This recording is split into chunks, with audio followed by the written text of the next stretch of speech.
Imagine walking into a room where a massive project is visibly falling apart.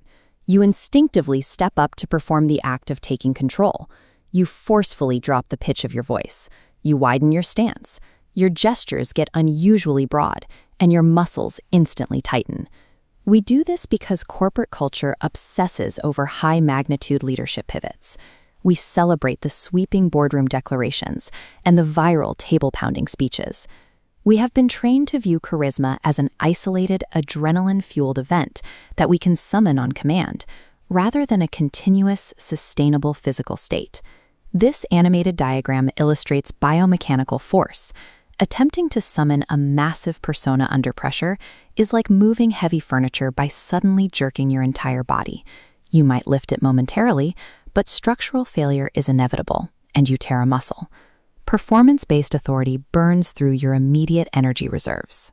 That is exactly why you feel physically hollowed out and destroyed after a 60-minute high-stakes meeting. Substituting biological tension for actual structural power is a losing game. It comes from spending an entire career confusing visible, sweaty effort with actual effectiveness. True authority is not the volume of your presence. It is the absolute stillness of your physical baseline. To achieve that, we use the microbaseline. This is the continuous, automated regulation of your physiology, a system designed to project stability without requiring any conscious effort. Engineering this baseline starts with overriding your nervous system's hardwired response to a threat. This schematic shows a top-down view of a room and a subject's field of vision. Under biological stress, your vision organically narrows into tunnel vision, triggering a physiological prey response. We counter this with the peripheral anchor. When you step into a hostile room, you deliberately take 2 seconds to physically look at and notice the far corners of the ceiling. Expanding your physical field of vision sends an immediate signal to your nervous system. You are telling your brain that you are the observer of the room, not the prey, which instantly upgrades your situational awareness. Overriding that visual panic establishes the foundational internal quiet required for the rest of your physical body to follow suit. Once your vision is anchored, the focus shifts to your physical mass. The defensive instinct is to puff out your chest and appear large, but the superior move is to yield to gravity. We call this the postural drop. When a client aggressively questions your data, you simply exhale completely and let your shoulders drop half an inch. Stripping away the physical posture of defense projects the undeniable gravity of someone who is entirely secure and does not need to defend their position. The final structural element is time.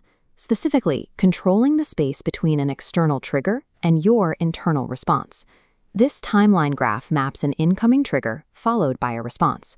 When a colleague throws a loaded, urgent question across the table, you use the vocal delay. You silently count to 2 before opening your mouth. Inserting that calculated gap pulls total pacing control away from a panicked colleague. It proves that their urgency does not dictate your timeline. By mastering gravity and time, you eliminate the need for biological tension. You stop reacting to pressure and start operating a commanding presence entirely on autopilot.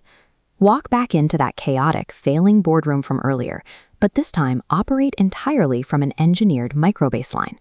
Compare the exhausted, sweating manager actively fighting to steer the conversation against a leader whose physical body is quietly doing the heavy lifting for their psychology. Actual command is architectural. It is exceptionally quiet. It doesn't require a booming voice, and it doesn't require an extroverted personality. People don't follow volume. They follow regulation. At first, it feels deeply strange to stop trying so hard. If you have spent your life equating sweat with leadership, this stillness will feel like you are doing nothing at all. But the most powerful person in the room never actively fights for control. They simply establish their baseline and are brave enough to sit back and let the entire room adjust to their stillness.